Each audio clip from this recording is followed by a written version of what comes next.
నిన్న పిసిసి అధ్యక్షుడు మహేష్ కుమార్ గౌడ్ కూడా ప్రెస్ మీట్ పెట్టిండు. గులాబీ తాపత్రయం మై హోమ్ రోడ్డు కోసమే. గతంలో 50 ఎకరాల భూమి ధారాదత్తం.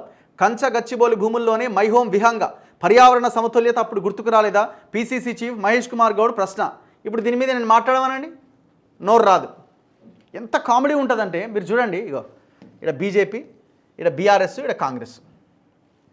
ఈయనకి ఎన్నడూ లేని ఇప్పుడు మై హోమ్ గుర్తొచ్చిండు. 15 నెలలుగా ఏనాడు మై హోమ్ గుర్తుకు రాలే.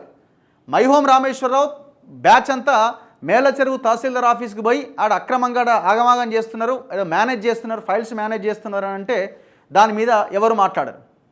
15 నెలలుగా గతంలో 10 ఏళ్ళుగా చేసిన కబ్జాలను తేల్చండి, ప్రజల భూములు పోయినాయి, ప్రభుత్వ భూములు పోయినాయి అంటే ఇంతవరకు మై హోమ్ రామేశ్వరరావు గుంట భూమి కదిలేయలేకపోయారు, గుంట భూమి తీసుకోలేకపోయారు, కబ్జా చేసింది.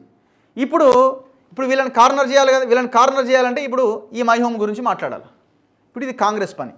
ఇప్పుడు కాంగ్రెస్ మాట్లాడింది, కేటీఆర్ మాట్లాడమని దమ్ముంటే మై హోమ్ విహంగా ఎందులో ఉందని శాత కాదు. ఎందుకంటే ఇచ్చింది ఇదే బ్యాచ్ కాబట్టి. వీళ్ళకి కనీస అర్హత లేదు. వీళ్ళు ఇప్పుడు ఎందుకు మాట్లాడుతున్నారు హెచ్సియు గురించి? హెచ్సియు అన్నది purely government land, purely Hyderabad central university భూమి. అందులో వీళ్ళకి సంబంధించిన బినామీ వాడు ఎవడు లేడు, వీళ్ళు కట్టబెట్టింది కాదు. ఇందులో కొత్తగా వచ్చిన రియల్ ఎస్టేట్ కంపెనీ వాడు అరబిందో ఓడో లేకపోతే వాసవి ఓడో లేకపోతే ఇంకోడో ఇందులో లేడు కాబట్టి వీళ్ళకి మాట్లాడడానికి అవకాశం దొరికింది. అనుకూలంగా ఉన్న టాపిక్ ఇది కాబట్టి వీళ్ళు ఎంటర్ అయ్యారు. ఇప్పుడు ఏమన్నా మాట్లాడతాడు, తొడలు కొడతాడు, మీసం తిప్పుతాడు, లేకపోయినా ఏమన్నా చేస్తాడు. ఈడ బీజేపీ వీళ్ళ చూడరి ఏ ఒక్క భూమి మీద కబ్జా అయిన భూముల మీద వీళ్ళు మాట్లాడిన ఇదే కాదు. ఈడ కిషన్ రెడ్డి ఉన్నాడు, మాట్లాడమండి. రామేశ్వరరావు మీద కిషన్ రెడ్డిని దమ్ముంటే మాట్లాడమనండి. అరబిందో మీద మాట్లాడమనండి. కొండకల్ తాండా భూముల మీద పొంగులేటి బ్యాచ్ అంతా కబ్జా చేసింది, మాట్లాడమనండి. కిషన్ రెడ్డిని పోయి ధర్నా చేయమనండి. కిషన్ రెడ్డిని మాట్లాడాడు, రాదు నోరు. ముగ్గురు దొంగలే, మూడు పార్టీలు దొంగ పార్టీలే. ఎవరికి కనీస అర్హత లేదు. ఇక్కడ ఎందుకు మాట్లాడుతున్నారంటే ఒకటి, ఇది ప్యూర్లీ గవర్నమెంట్ ల్యాండ్ కాబట్టి, ప్యూర్లీ హైదరాబాద్ సెంట్రల్ యూనివర్సిటీ భూములు కాబట్టి, ఇందులో ఏ రియల్ ఎస్టేట్ వ్యాపారి, ఏ రియల్ ఎస్టేట్ మాఫియా ఇన్వాల్వ్మెంట్ లేదు కాబట్టి ఇప్పుడు ముగ్గురు తెర మీదకి వచ్చారు. ఒకరి మీద ఒకరు దుమ్మెత్తి పోసుకుంటున్నారు. కానీ ఈ తెలంగాణలో ఉన్న భూములు కాపాడాలి, మిగిలిన భూములను పేద ప్రజలకు పంచాలి అన్న ఆలోచన ఒక్కడికి కూడా లేదు.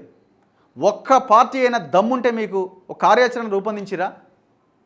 తెలంగాణలో ఉన్న భూములని పంచాలి, మిగిలిన భూములని పేద ప్రజలకు ఇవ్వాలి అని ఒక్కడైనా ఒక పోరాటం చేసిండా? వీళ్ళకి దమ్ము లేదు. దమ్ము లేకపోవడం కాదు, వీళ్ళకి ఉన్న తెర వెనక మొత్తం కబ్జా కోరలంతా ఈ పార్టీల లీడర్లే కాబట్టి, ఆ రియల్ ఎస్టేట్ మాఫియాని పెంచి పోషిస్తుంది ఈ పార్టీలే కాబట్టి ఇట్లాంటి అంశాల మీదనే మాట్లాడతారు.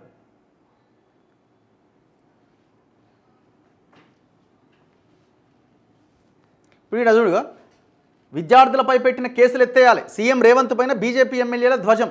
కొండకల్ తాండాలో మా భూమి పోతుంది, 60-70 సంవత్సరాలుగా మేము సాగు చేసుకుంటున్నామని ప్రశ్నించిన ఆ యువకులని, ఆ గిరిజన లంబాడి యువకుల మీద 307 మర్డర్ కేసు పెట్టిండ్రు. మొన్న 2 నెలల కింద 307 మర్డర్ కేసు పెట్టి వాళ్ళని జైలుకి పంపించే ప్రయత్నం చేశారు. మనం తప్ప ఎవరూ మాట్లాడలే ఆ రోజున. మరి ఆనాడు ఎందుకో వీళ్ళ నోరు రాలేదు?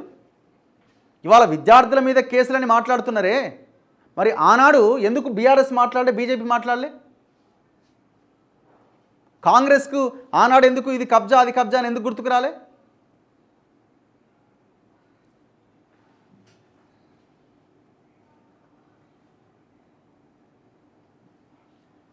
అభినందించకుండా అపనిందల ఇంచు భూమిని కూడా గుంజుకోలే. దేనికి అభినందించాలే?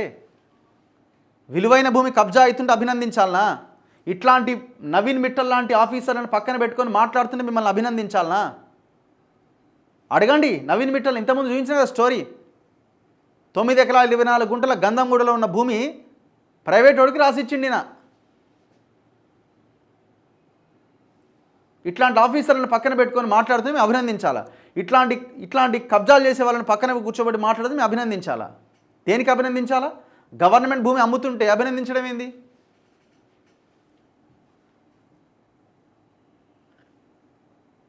$453 ఎకరాలు తెగనమ్మిన బీఆర్ఎస్. టీజీఐఐసి హెచ్ఎండిఏ ద్వారా విక్రయం, 26 వాయిదాలలో భూముల అమ్మకం. ఖజానాకు చేరింది 31,000 కోట్లు. కోకాపేటలో ఎకరం 100 కోట్ల చొప్పున. ఖానామెట్, మోకిలా, బుద్వేల్లో సైతం. మేడిపల్లి, ఉప్పల్, భగాయత్, షాబాద్లో కూడా అమ్మిర్రు. 100% వాస్తవమే. అందుకే అంటున్నాం కదా, వీళ్ళకి అర్హత లేదు, కనీసం మాట్లాడే ఇది కూడా లేదని వీళ్ళకి. కేటీఆర్కి అయితే అసలే లేదు.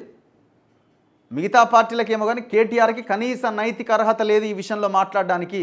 అసలైన తెలంగాణ టోటల్ ఎపిసోడ్లో కల్ప్రిట్ ఎవరే అంటే తెలంగాణ వచ్చిన తర్వాత కేటీఆరే. దాంట్లో రెండో ఇదే లేదు.